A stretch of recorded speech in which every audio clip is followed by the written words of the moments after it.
여러분 안녕하세요. 좋은 주식팀입니다. 오늘은 미국 시장이 이제 이틀간의 약세장을 끝내고 반등을 했는데 우리 시장은 좀 가지 못했어요. 미국 시장이 지금 다우존스도 0.93, 또 나스닥은 1.19% 올라서 오늘 흐름이 상당히 괜찮지 않을까 싶었는데요. 우리 시장은 최근에 그 약세 흐름을 계속 이어가는 느낌이었습니다. 왜냐하면 이제 코스피 대형주 쪽에 외국인과 기관들 매수가 오늘도 별로 들어오지 않았고요. 코스닥에서는 외국인 기관 매수가 좀 들어왔지만 역시 시총 상위주들 쪽으로 이 수급이 좀 들어오지 않으면서 여전히 중소형주 위주의 어떤 패턴, 수급 패턴이 좀 보였고 어, 아직까지는 시장에 대한 믿음이 좀 굳건하지는 않은 것 같아요. 그래서 반대에 좀 아직은 우려하는 시장에 대해서 좀 빠지지 않을까 하는 우려가 좀 큰 것 같고요. 또 환율도 좀 그렇고 최근에 뭐 속이 시원하게 이렇게 뚫리는 그런 느낌이 좀 없고요. 중국 시장이 이제 계속 많이 눌렸다가 살짝 반등이 나오는 것 같다가 좀 횡보하는, 어제 제가 보여드렸는데 좀 횡보하는 느낌, 그리고 오늘도 약보합으로 끝나는 그런 상황이 되면서 우리 시장도 좀 눌리는 그런 모습이, 오후장에서 특히 이제 좀 외인들 매도 좀 나오고 그러면서 전반적으로 잘 가지 못하는 상황이다. 그리고 이제 그 지금 코스피가 이렇게 약세를 보이는 그런 또 그 모습 속에는 최근에 이제 액면 분할하기 전에 아주 뭐 시장을 거의 이끌었다고 봐도 뭐 무방한 그 카카오가 어, 약세를 보이고 있고, 또 뭐 삼성전자 계속 외인 기관 지금 매도가 좀 이어지고 있고 개인만 사고 있는 그런 상황이 뭐 펼쳐지고 있잖아요. 그러니까 대장주 삼성전자와 또 실질적으로 시장을 크게 이끌어왔다고 봐도 무방한 카카오가 액면 분할 이후에 그 후유증으로 조금 눌리는 그런 모습이 나오면서 시장이 전체적으로 활력을 좀 잃은 것 같은 느낌이 좀 듭니다. LG화학이 오늘도 좀 괜찮았고 그랬지만 뭐 이게 시장을 이끌어갈 만한 수준은 아닌 그런 모습이었고, 뭐 포스코도 지금 많이 고점에서 좀 쉬어가는 그런 느낌이 들고 오늘도 괜찮게 가다가 많이 눌렸죠. 뭐 하여튼 여러 가지로 지금 코스피 대형주 쪽에서 수급이 안 들어오고 상황이 그렇게 후련하게 이제 좀 잘 가지 못하고 뭐 시장을 이끄는 그런 종목이 보이지 않으면서 답답한 그런 흐름이 좀 진행되고 있다, 이렇게 생각이 됩니다.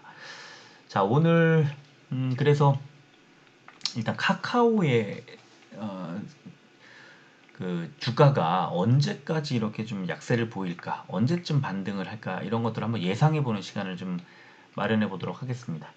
오늘 우리 시장 코스피는 464 종목이 오르고 383 종목이 빠져서 0.18%가 올랐습니다. 뭐 강보합 정도라고 봐야 되겠죠. 코스닥은 707 종목이 오르고 572 종목이 빠져서 0.34%, 뭐 역시 올랐지만 강보합이라고 봐야 되겠습니다. 코스피는 개인만 매수를 했고 코스닥은 개인만 매도를 하는 상황이었습니다. 다만 코스닥의 외국인 기관 매수가 코스닥 시총 상위주 쪽으로 몰리지 않고 좀 중소형주 쪽으로 골고루 갔다, 이렇게 보시면 되겠고, 오른쪽 위에 보시면 상해 종합이 마이너스 0.23 약보합으로 마감을 하면서 전체적으로 우리 시장의 오후 분위기가 좋지 않는데 좀 영향을 같이 받았다고 봐야 될 것 같습니다. 오늘 코스피는 바이든 정부의 최대 3조 달러 규모의 추가 지출 가능성 및 미국 코로나19 백신 접종률 상승 등으로 인한 전날 미국 증시의 강세로 상승 출발을 했지만 원화 강세 폭을 축소했고, 또 기관과 외국인의 동반 매도 폭이 확대되면서 상승폭을 줄이면서 마감했다는 코멘트 달렸고요. 코스닥은 어제 나스닥 지수 강세에 상승 출발한 이후 기관과 외국인 동반 매수세 유입으로 상승 마감했다, 이런 코멘트가 달렸습니다. 보시면은 이제 금속 쪽, 철강 금속 쪽이 양시장에 다 강했고, 지금 코스피는 통신 쪽, 보험 쪽 이런 쪽이 좀 괜찮았고요. 코스닥은 정보, IT 이런 쪽이 좀 강했다는 걸 알 수가 있습니다. 이게 특정 종목군에 몰리다 보니까 전체적으로 이렇게 시장이 잘 가는 분위기는 전혀 아니었다는 겁니다. 코스피 시총 상위주 오늘 보면 삼성전자는 여전히 약보합으로 마무리를 했고요. 하이닉스, 삼성전자, 우선주, LG화학이 골고루 잘 갔지만 뭐 1% 넘게 오른 종목이 시총상위주에 없어요. 오늘 현대차도 그렇고 삼성 SDI도 그렇고 포스코도 그렇고 오히려 안 빠진 게 다행일 정도였고요. 그리고 코스피에서 지금 카카오도 오늘도 약세를 보여줬고 그동안에 잘 갔던 종목들이 자동차주도 그렇고 지금 많이 눌리는 그런 상황이 답답한 흐름이 이어지고 있다.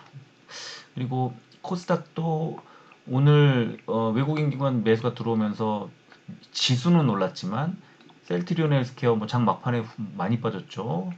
셀트리온 제약도 거의 둘이 1% 가까이씩 빠졌고 CGN이 오늘 그 무상증자 권리락 내일 실행되는 것 때문에 부담이 나왔죠. 6.52% 빠지면서 다시 그 시총 2위를 셀트리온 제약에 내주는 그런 상황이었고요. 카카오 게임즈가 시총 4위로 올라섰고 펄어비스가 3%대 빠지면서 5위로 떨어졌고 그쵸? 그리고 이제 대신에 알테오젠과 LNF, TCK가 새롭게 TCK는 새롭게 이제 15위로 진입을 했죠. 굉장히 요즘에 흐름이 좋았는데 LNF 12위까지 올라갔고 뭐 좀 중소형주 쪽에 그 좀 흐름이 시총 상위 대형주 쪽으로 몰리지 않고 골고루 분산이 되는 느낌입니다. 자, 카카오는 지금 카카오 엔터에 이제 미국 증시 상장 얘기가 또 솔솔 나오고 있죠. 그래서 오늘도 이제 기사가 나왔는데 카카오 엔터 대표가 이제 블룸버그와의 인터뷰에서 한국을 비롯해서 미국 등 다양한 시장에서 검토하겠다 이런 인터뷰가 나왔습니다. 그래서 쿠팡의 상장이 카카오 엔터 같은 글로벌 잠재력을 가진 한국 기업들이 이전보다 훨씬 더 나은 평가를 받을 수 있다는 희망을 줬다. 이제 이런 그래서 1년 후 내년에 IPO를 준비할 계획이라고 설명을 했다는 기사가 나왔고요. 또 요즘에 뭐 하루에 한 건 정도씩 꼬박꼬박 나오는 것 같아요. 유안타에서 이제 카카오에 대한 그 리포트가 나왔는데 1분기에 고성장 이어갈 걸로 전망을 했고 카카오 모빌리티의 성장성과 또 두나무의 지분 가치를 눈여겨봐라 하는 조언이 나왔고 투자 의견은 매수 또 목표 주가는 10만 6,800원에서 13만 5천 원으로 상향 조정했다는 거죠. 13만 5천 원이면은 67만 5천 원인 거죠. 지난 예전 주가로 봤을 때. 그리고 올해 1분기 영업이익이 전년 대비 77% 정도 늘어난 1,563억 원으로 전망을 했다. 이게 컨센서스 뭐 1,541억 원이니까 소폭 상회하는 그런 수치다. 그런 기사 나왔고요. 그래서 이 이창영 유한타증권 연구원이 경기 회복에 따른 광고 매출 회복, 또 언택트 소비 및 모바일 커머스 지속에 따른 이커머스 매출도 성장세를 지속할 거라며 카카오 T 블루 가맹 택시 확대에 따른 모빌리티 매출 증가, 카카오 결제 증가에 따른 페이 매출 증가, 일본 피코마 등 콘텐츠 매출 고성장 유지로 탑라인은 1분기 비수기임에도 전년 대비 41% 이상 늘어나는 고성장을 유지할 거다. 이런 멘트가 달려 있습니다. 그리고 카카오 모빌리티와 클레이튼 또 두나무의 성장세를 눈여겨봐라는 조언과 함께 카카오 모빌리티가 최근에 구글로부터 3조 4천억 원 기업 가치에 565억 원을 투자받았다 하는 그런 투자를 받았다고 하는 그런 분석을 실었습니다. 그래서 이 연구원이 지금 카카오 T 블루가 일반 카카오 택시 대비 콜수가 40% 이상 많이 배정이 되면서 기사들 수입에 크게 기여했다면서 성장 잠재력이 여전히 높다 이렇게 평가를 했고요. 또 이제 국내 1위 암호화폐 거래 사이트 업비트의 운영사인 두나무의 지분법 이익도 주목할 만하다. 그래서 카카오의 우회 지분 포함 지분율이 22.4%라는 것. 그래서 지금 4월에 하루 평균 거래액이 19조 원을 넘어서서 지금 현재 70조 원 정도의 기업 가치로 나스닥에 상장된 코인베이스의 거래액에 버금가는 규모다. 그래서 두나무의 1분기 매출액이 한 5,900억 원, 영업이익이 한 5,400억 원대를 기록해서 모 회사인 카카오에게 그러니까 1,000억 원대 정도의 지분법 이익이 발생하지 않을까 하고 예상을 한다는 그런 어, 기사가 이제 나왔습니다. 그래서 지금 사실 카카오는 뭐 어떤 특정 그 한두 가지 아이템으로 돈을 버는 게 아니라 지금은 사실 그 실적이 안정돼 가면서 계속 성장을 하는, 그러니까 지금 계속해서 돈 벌 때가 늘리고 있는 그런 상황에서 실적은 계속해서 안정적으로 늘어나고 있는 구조. 그러니까 성장과 또 안정이 동시에 이렇게 이루어지는 그런 회사예요. 그래서 지금 제가 볼 때는 현재 코스피 시장에서는 가장 주목할 만한 종목이 아닐까 싶고요. 어, 이제 성장을 뭐 크게 성장을 하고 이제 안정기에 접어들었다고 생각이 되는 뭐 삼성전자나 네이버나 아니면은 또 어떤 종목들이 있을까요? 이런 종목들에 비해서 약간 조금 더 성장성이 좀 더 상대적으로 이제 부각되는 그런 종목이라고 볼 수가 있습니다. 자, 이제 올해 실적 전망을 한번 보면요. 영업이익이 지금 올해 7,800억 원대, 전년 동기 대비해서 71% 정도 성장을 할 예정이고, 내년에는 여기에서 다시 1조 1천억 원대의 영업이익을 기록해서 45% 정도 더 성장을 할 걸로, 그리고 내후년에는 1조 5천억 원대의 영업이익을 기록을 하면서 33% 정도 성장할 걸로, 이렇게 계속 폭발적인 성장을 기록할 걸로 예상되는 겁니다. 이게 연간 매출인데요. 연간 영업이익인데요. 연간 매출액을 보면 이제 2018년도에 2조 4천억, 2019년도에 3조, 작년에 4조 1천억 원, 올해 5조 5천억 원, 내년에 6조 8천억 원, 그리고 2023년에 8조 2천억 원. 그러니까 매년 앞에 조 단위 숫자를 바꿔나가는 그런 지금 상황이고, 2023년에는 8조 원대까지 훌쩍 뛰니까 지금으로부터 한 3년쯤 뒤에는 거의 10조 원의 매출을 기록을 하면서 동시에 영업이익은 한 2조 원대를 기록하는 그런 상황으로 연결되지 않을까 하는, 그러니까 이렇게 실적이 폭발적으로 늘어날 거를 알기 때문에 중장기 투자도 유효하고, 또 성장과 안정적인 실적을 가져오면서 계속 실적이 늘어나는, 성장을 계속 거듭하는 회사, 투자자 입장에서는 아주 기분 좋은 그런 회사가 될 겁니다. 그래서 저는 이제 지금 카카오 뭐 몇 번 말씀드렸었는데, 카카오가 이렇게 많이 벌어들이는 규모에 맞춰서 이제 배당이라든가 이렇게 주주 친화적인 정책만 좀 갖추면 완벽한 회사가 아닐까, 이런 생각이 들고요. 뭐 아직 그렇지만 지금 액면 분할로 인한 이제 이 후유증을 겪고 있죠. 뭐 삼성전자나 네이버나 다 마찬가지로 겪었던 그런 후유증. 오늘도 약세로 끝났는데, 시간에도 그냥 보합으로 마감을 했습니다. 거래량도 많지 않았어요. 어제에 비해서 71%밖에 되지 않았고요. 어, 수급도 지금 보면은 액면 분할 이후 계속 개인 매수만 지금 들어오고 있고, 오늘도 28만 주 넘게 개인만 매수를 했고, 외국인과 기관이 팔고 있는데요. 지금 이 수급 상황, 꼬이고 있는 수급 상황이 되게 이제 부담으로 작용하는 거예요, 주가에. 투신도 뭐 이제 그 펀드 같은 거니까 지금 좀 빠졌다 싶으니까 이제 투신 펀드 자금 같은 게 들어오는 거예요. 그리고 나머지 다 빠지고 있잖아요. 연기금도 털고 있고 계속 덜어내고 있습니다. 자, 제가 이제 주목하는 거는 지금 카카오의 이제 카카오라든가 이렇게 수급 부담이 있는 종목들의 두 가지를 좀 주목해서, 뭐 늘 그렇게 보는데, 거래량하고요. 그다음에 RSI 지표를 좀 눈여겨보자, 이렇게 말씀을 드리고 싶은데, 거래량이 지금 5분의 1 액면 분할하기 전에 마지막에 78만 주, 지난번 4월 6일 날 8% 넘게 튀어오를 때 172만 주였잖아요. 그 전에 31만 주, 29만 주, 41만 주, 50만 주 이렇습니다. 그럼 여기다 5 곱해보세요. 그러면 대략 150만 주에서 250만 주 사이 정도가 아닐까요? 그죠? 5배로 늘었으니까 뭐 이렇게 똑같이 비교할 수는 없지만, 그러면 지금 200만 주 때까지 떨어진 이 거래량은 이제 어, 주목해 볼 만한 타이밍이 되지 않았나 싶습니다. 수급이 좀 꼬여 있는 것이 부담스럽긴 합니다. 그래서 아마 좀 더 주가가 좀 횡보하지 않을까. 눌리지도 않아요, 지금 보면.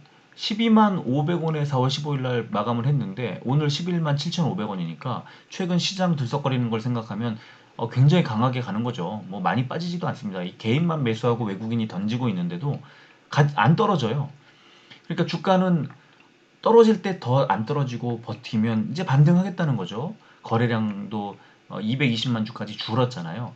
거래량이 이제 100만 주대로 떨어지면 내일 만약에 100만 주대로 떨어진다. 그러면 이제 저는 진짜로 다음 주에는 반등을 할 수도 있겠다는 생각이 듭니다. 이거 좀 자세히 이제 차트 보면서 좀 말씀을 드리면요. 어, 약세 분명히 약세인데 횡보하고 있어요. 이 최근 이제 6거래일 동안에 이 흐름을 주가 흐름을 보면 그냥 횡보하는 거지 뭐 폭락을 하거나 떨어지지도 않아요. 심지어 음봉이 나오긴 해도 그냥 버텨주는 거죠. 자, 매물대가 길게 가 있잖아요. 그 상장하던 날에 이제 재상장하던 날에 매물대가 길게 드리워졌는데 매물대 하단이 11만 6,700원 정도 되니까 한 11만 6,500원 정도라고 보면 이제 1,000원 정도 남은 거예요. 뭐 주가가 더 떨어질 만약에 더 빠지면 뭐 폭락을 하거나 악재가 나와서 빠지면 이 밑에 매물대가 없기 때문에 완전히 엄청난 그 하락을 할 겁니다. 11만 원 이하로 빠지게 될 텐데 그렇지도 않아요. 지금 주가를 보면. 그리고 이렇게 이제 어, 주가가 이제 하향 곡선을 그리거나 아니면은 어떤 횡보를 하거나 어떤 그 패턴이 상승 추세 또는 하락 추세 이런 추세의 반전을 보여줄 때 가장 빠르고 유용하게 체크를 할 수 있는 그런 포인트가 스토캐스틱 패스트를 보시면 되는데 지금 보면은 오늘 스토캐스틱 패스트 상에서 이 기준선을 딱 넘어서는 골든 크로스가 나왔습니다. 그러니까 매수 신호가 나온 거죠. 그러니까 오늘 정도에는 좀 매수를 해도 된다. 이렇게 보조 지표가 가리키기 시작을 했습니다. 계속 안 좋게 나오다가 다만 RSI 지표가 아직도 과매수 구간에 들어가 있어요. 지금 이 왕창 들어와 있던 매수 그 물량을 아직 다 덜어내지 못했다. 그러니까 외국인 기관의 매도가 좀 더 나올 가능성이 있다고 봅니다. 그래서 이 RSI 지표에 지금 75포인트 아래 지금 이 붉게 주황색으로 물들어 있는 과매수 표시가 깨지는 그 상황 아래쪽으로 좀 더 빠져주면 이제 본격적으로 반전할 상승 반전할 가능성이 있다. 그리고 밑에 거래량 보시면 그 재상장하던 날 엄청 크게 튀어 올랐었죠. 그 다음에 그 다음날 떨어졌죠. 그 다음날 많이 빠졌죠. 맞았죠. 그 다음에 어제 거래량이 시장 상황에 좋지 않으면서 늘었다가 다시 오늘 더 그저께보다 더 많이 줄었습니다. 이제 뭐냐면 지난번 그 장대 양봉이 8%대 장대 양봉이 나왔던 전날 수준만큼 빠졌던 거예요. 지금 오늘의 거래량이. 그래서 저는 거래량이 100만 주대로 줄고 RSI 지표가 과매수 구간을 벗어날 때 그때가 이제 본격적으로 상승 반전할 타이밍이 아닐까 하고 한번 예상을 해보도록 하겠습니다. 그럼 지금 오늘 220만 주까지 거래량이 빠졌기 때문에 그리고 스토캐스틱 패스트 같은 이런 지표가 이제 좀 매수 신호를 가리키고 골든 크로스가 나왔기 때문에 RSI 상 이제 매도 그러니까 과매수 구간을 벗어나서 어느 정도 그 좀 여유를 가지려면 지금 외국인과 기관의 매도가 좀 더 나와줘야 되는데 외국인과 기관의 매도가 많이 나오면 무슨 악재가 나와서 거래량이 늘어나는 거니까 그렇지 않고 물량은 거래량 자체는 주는데 외국인과 기관의 매도가 좀 더 나와서 지난 6일 전에 수급의 부담을 좀 덜어주는 그 타이밍 바로 그 타이밍이 주가의 상승 반전을 시작하려는 타이밍이라고 저는 생각합니다. 그래서 그게 아마도 바로 내일은 아닐 거라고 생각을 하고요. 한 다음 주에 월화 정도, 한 화요일 정도 내지는 수요일, 화수 정도. 그래서 170만 주 정도까지 거래량이 빠지고 RSI 지표가 좀 더 부담을 덜어내는 타이밍이 다음 주 초반 정도에 그러니까 다음 주 수요일을 기준으로 했을 때 그보다 이제 그 언저리 부근 화요일이나 수요일 부근 정도에 주가가 눌리는 현상을 좀 중지하고 더 눌리지 않고 상승 반전하려는 시도를 하지 않을까 그거보다 약간 더 빨라질 수도 있을 것 같은 생각이 듭니다. 오늘 220만 주까지 거래량이 줄었기 때문에 액면 분할 전 5분의 1로 나눈다고 하면은 한 40만 주대, 44만 주 정도 되는 거잖아요. 그냥 단순히 생각하면. 그러면 한 30만 주까지 내려갔던 게 최근에 가장 적었던 거래량인데, 그렇다면 지금 220만 주, 이제 200만 주대 밑으로 빠지는 그 시점이 100만 주대로 떨어지는 그 시점이 일단 첫 번째 힌트가 될 것 같고요. 두 번째는 RSI 지표가 과매수 구간을 벗어나는 건가를 확인하는 그런 상황이고, 지금 또 보면요.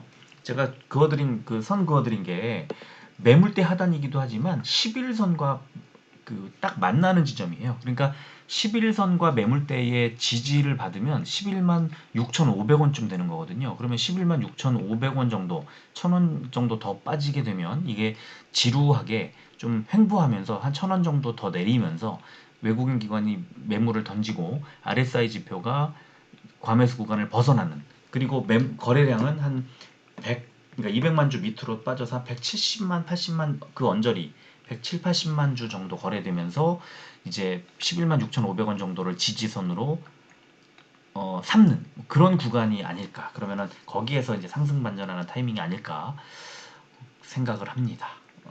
뭐 제 예상이 틀릴 수도 있겠지만 이제 어느 정도 이제 짧은 단기적으로 봤을 때는 주가의 그 눌리는 상황이 좀 거의 마무리되는 그런 구간이 아닐까. 다음 주 한 초반부 정도, 한 화요일이나 수요일 정도로 예상이 되는데, 한 2, 3일, 한 3일, 이틀이나 3일 정도의 그 주가 그 이 횡보 또는 눌림 현상이 옆으로 박스권에서 그냥 횡보하면서 그 눌리는 현상이 마무리되지 않을까. 그렇게 한번 예상해 보도록 하겠습니다. 제 예상이 뭐 틀릴 수도 있겠지만 어느 정도 이제 많이 온 것 같습니다. 이 주가가 더 이상 빠지지 않고 이렇게 횡보하는 걸 보고 또 거래량이 줄었다는 것은 이 정도 가격대에서 이제 물량이 안 나오는 거예요. 그럼 물량이 없으면 뭐 사야죠. 그리고 매수하면서 가격을 올려야죠. 방법이 없습니다. 매수세가 더 쫄리는 구간이 되면 가격을 올리면서 살 수밖에 없는 구조이기 때문에 며칠 정도 외인 기관의 매도가 좀 더 나와주면서 주가는 빠지지 않으면서 버텨주면, 그리고 거래량은 줄면 그때는 타이밍이 매수해도 되고 또 주가가 상승 반전하는 타이밍이 될 것이다. 이렇게 생각합니다. 자, 여기까지 할게요. 끝까지 들어주셔서 고맙습니다.